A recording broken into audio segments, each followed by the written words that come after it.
A warm welcome to InBody's webinar on You're Not Safe If Visceral Fat is High by dietitian Ankita Ghak. She is clinical dietitian with InBody India. What is this visceral fat? Fat, which is located inside your abdominal cavity, is known as visceral fat. It is also surrounding the vital organs, which is your liver, stomach, and intestine. Now, what if this visceral fat is high? If the visceral fat is on a higher side, there are higher chances of individuals developing type 2 diabetes, insulin resistance, cardiovascular diseases, and even certain types of cancers. Isn't it an alarm for us to keep our visceral fat into normal levels?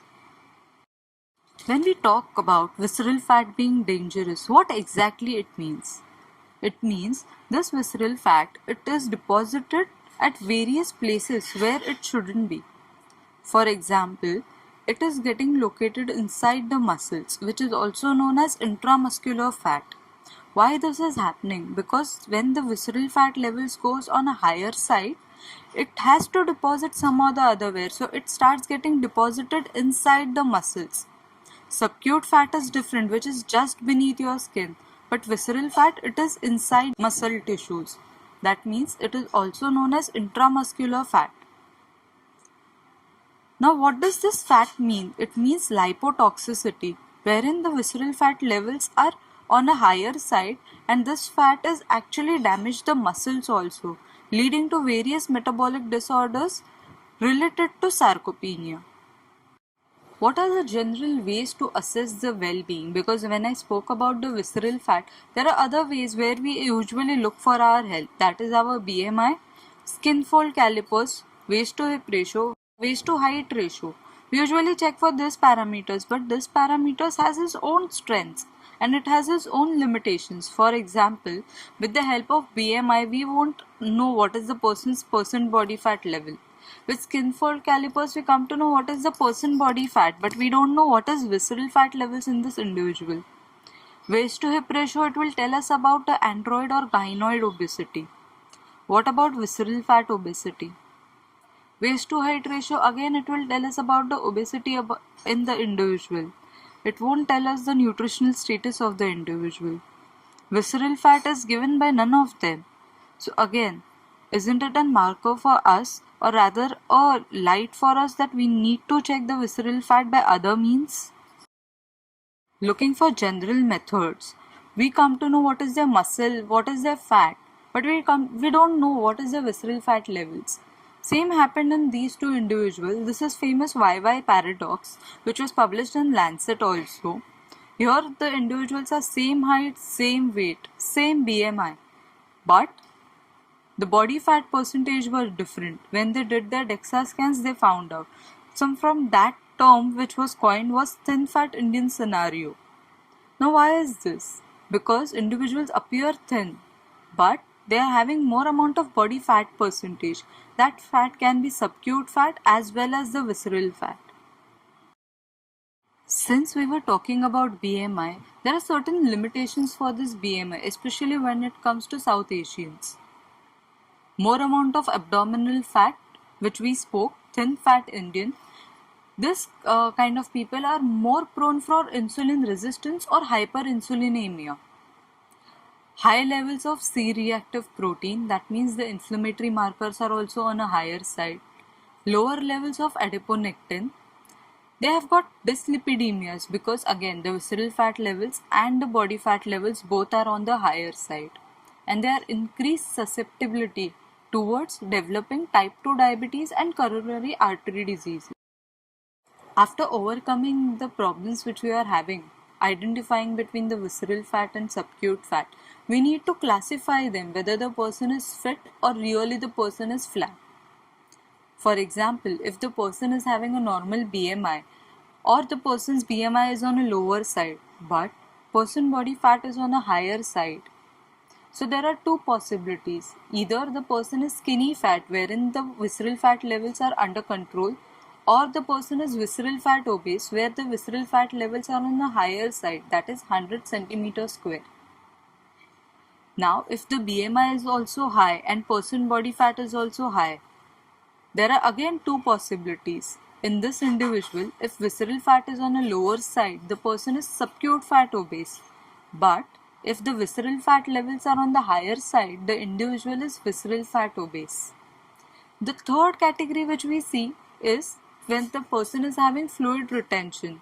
In spite of having higher BMI and normal person body fat, there is more amount of fluid retention. So these individuals are edematous, or the person is having more amount of muscles. So this kind of individuals are more muscular. But today we will be focused more upon the visceral fat obesity. Since we are talking so much about visceral fat, everyone might be thinking, why are we hyping it so much? The researchers states that the visceral fat is responsible for secretion of more inflammatory cytokines than the subacute fat in obese individuals.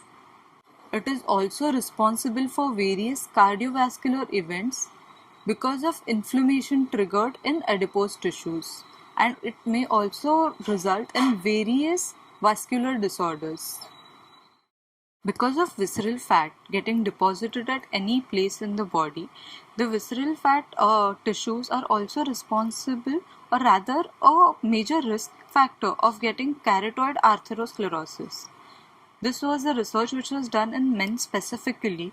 They also correlated visceral fat with the people having blood pressure, diabetes, dyslipidemia, and whose waist to hip ratio was on a higher side.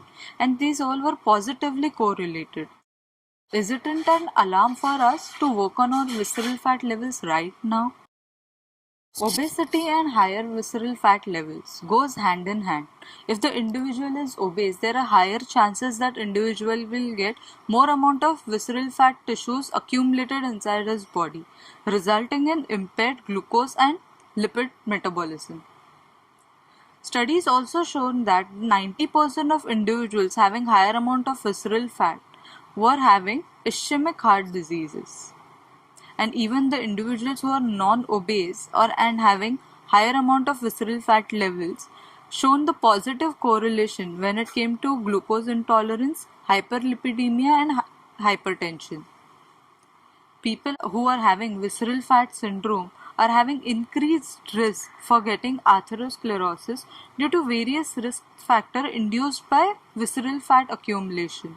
So it is very important for us to figure out how can we assess this visceral fat levels until it's too late. Talking about assessment, there are 4 ways to assess visceral fat levels. First is DEXA scan, that is dual energy X-ray absorptiometry. Second is CT scans, that's computer tomography. Third is MRI scan, that is magnetic resonance imaging scanning. And fourth is BIA technology, that's bioelectrical impedance analysis technology. Today we are going to talk in detail about BIA technology and how BIA technology will help to assess the extravisceral fat which is present inside the body. Let's understand what is BIA technology.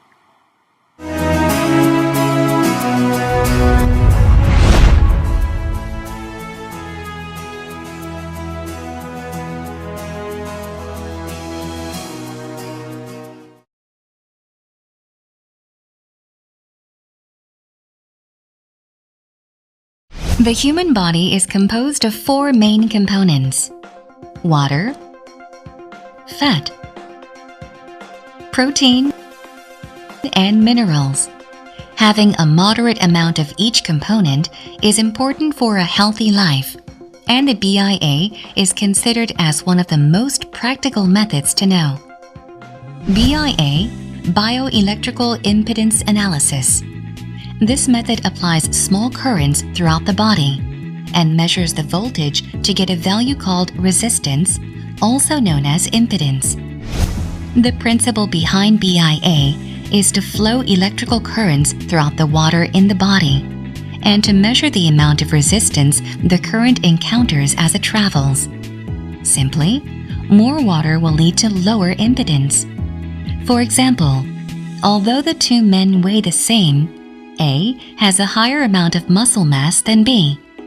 Since muscle cells hold more water than fat cells, electrical currents can more easily flow through A. and will show a relatively smaller impedance value than B. And with this impedance data, the volume of a person's total body water is determined. So then, how did this technology come about?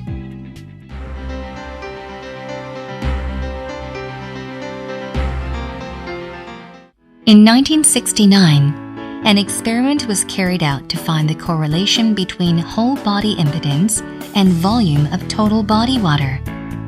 The study proved that the impedance index, height squared divided by impedance, had the highest correlation with total body water. This index is considered as the starting foundation of BIA devices. 10 years later, an American company commercialized the first impedance meter. This meter used a single frequency of 50 kHz and measured the body's impedance. Due to its simplicity and convenience, this BIA device sought attention from many researchers. However, as more researchers started using the device, they soon became skeptical of its accuracy. The device's claim to produce whole body results actually only tested the right half, and their use of a single low frequency inaccurately measured the whole body impedance. In order to compensate for its inaccuracy, scientists developed equations using empirical estimations such as age and gender. However, the equations were only specific to their test groups, and with so many additional factors to account for, no equations were applicable to all. After years of developing additional equations and incorporating empirical estimations, scholars concluded that technological improvements, rather than equations and estimations, were required to overcome its inaccuracy. BIA required technology that can provide segmental impedance and body water compartment measurements using a multi-frequency method. Then in 1996, the InBody, a body composition analyzer that took into account the limitations of conventional BIA devices, was introduced.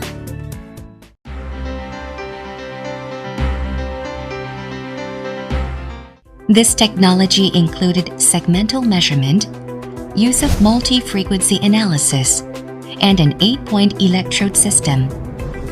With these advancements and without the use of empirical estimations, the InBody achieved 98% correlation with DEXA and an impressive reproducibility of 99%.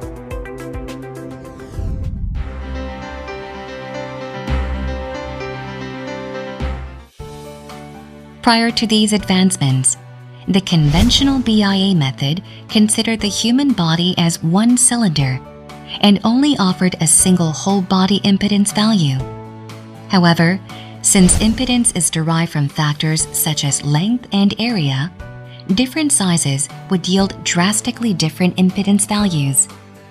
At a closer look, our body is not one, but 5 cylinders with different lengths and widths, and therefore, measurements should be segmentally analyzed. Furthermore, when it comes to the trunk, its short and wide cylindrical shape yields a very low impedance value.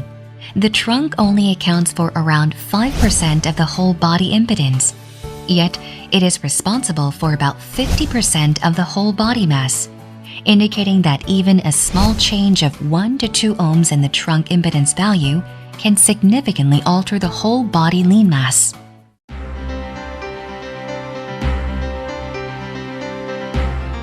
Whenever it comes to the use of multi-frequency, low frequencies tend to flow outside the cell membrane, while higher frequencies flow through both inside and outside. The use of a single low frequency is incapable of determining the water inside the cell. However, with the multi-frequency method, it is possible to accurately measure the total body water. More importantly, this method distinguishes and reveals the balance between intracellular and extracellular water.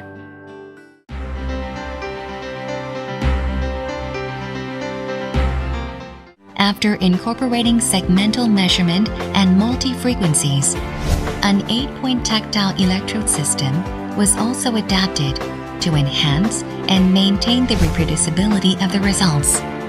More specifically, the use of separate thumb electrodes consistently fixed the starting position regardless of the way the electrodes were held.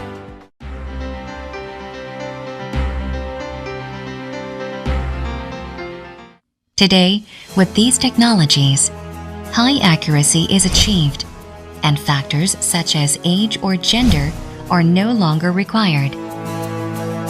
As a result, BIA is considered as proven technology and is being widely used for many medical and research purposes, from sports medicine to nutritional management and many more. This device's accuracy, simplicity, and convenience have been validated and published in numerous renowned medical journals and studies worldwide.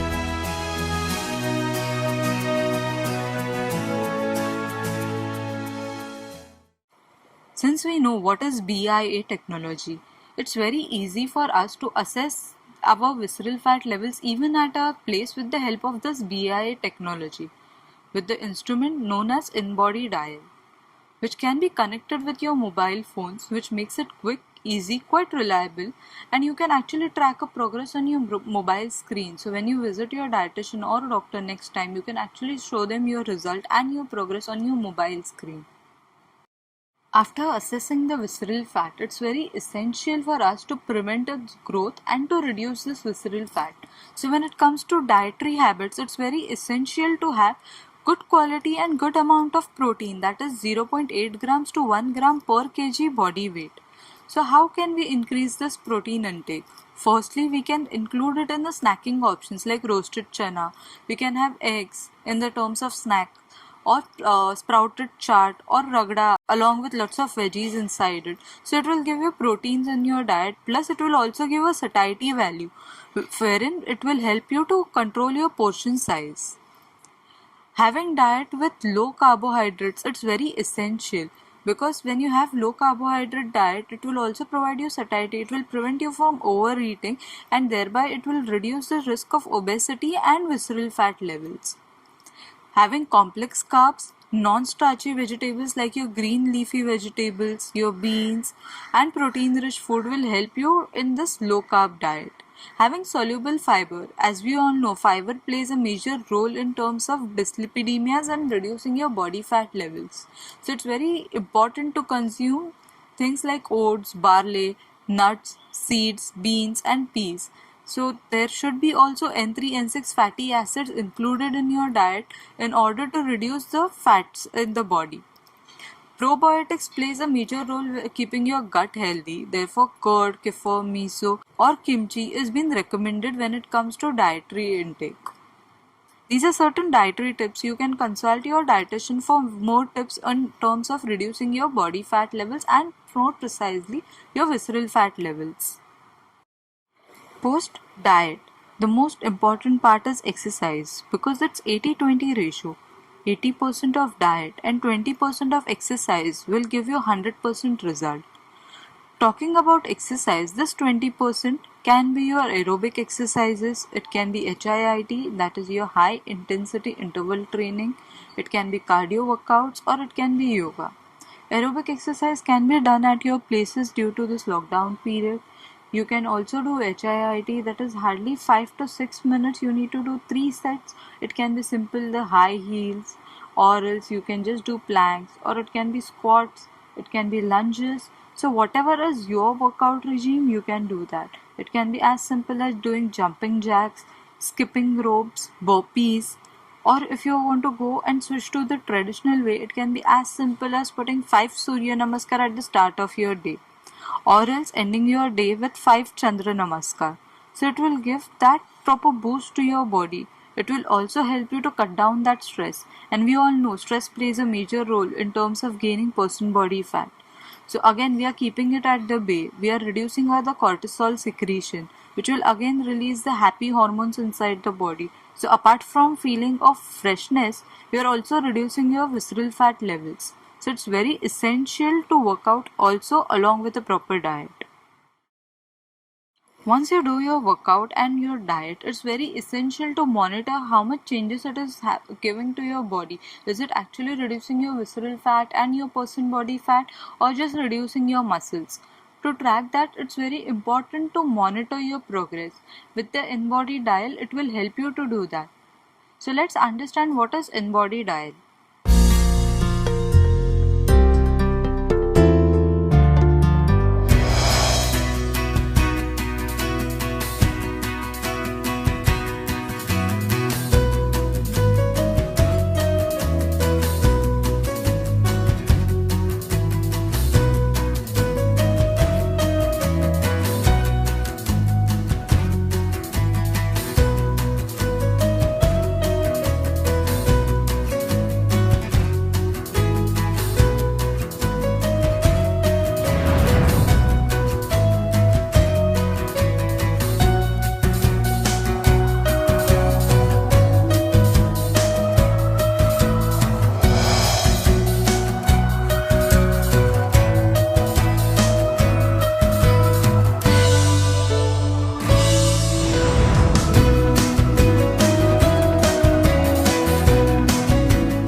As we all know, when we do any kind of a medical test, there are certain precautionary steps which we need to follow.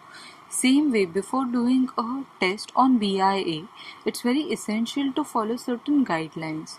Firstly, the arm should be kept straight. If we bend our arms, the fat mass will be underestimated and muscle mass will be overestimated because the surface will increase.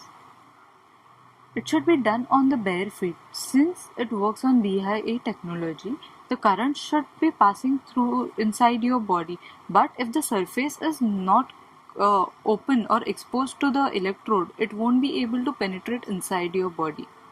It should be done prior to your exercise. After exercising, there are higher chances of getting more amount of muscle mass because of muscle pumping which we do during the physical activity. So it's very essential to do the test prior to exercise, not after exercise.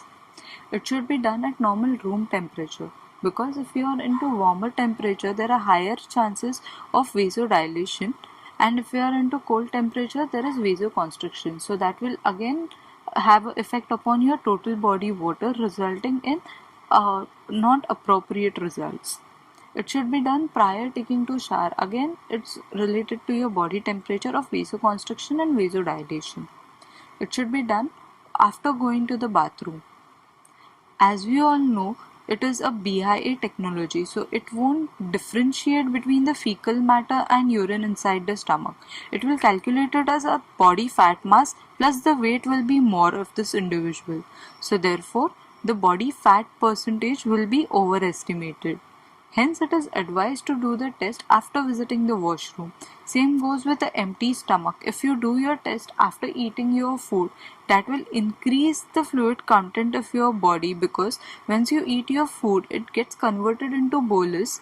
Then this bolus travels down through your GI tract and there is lots of acid secretions in your GI.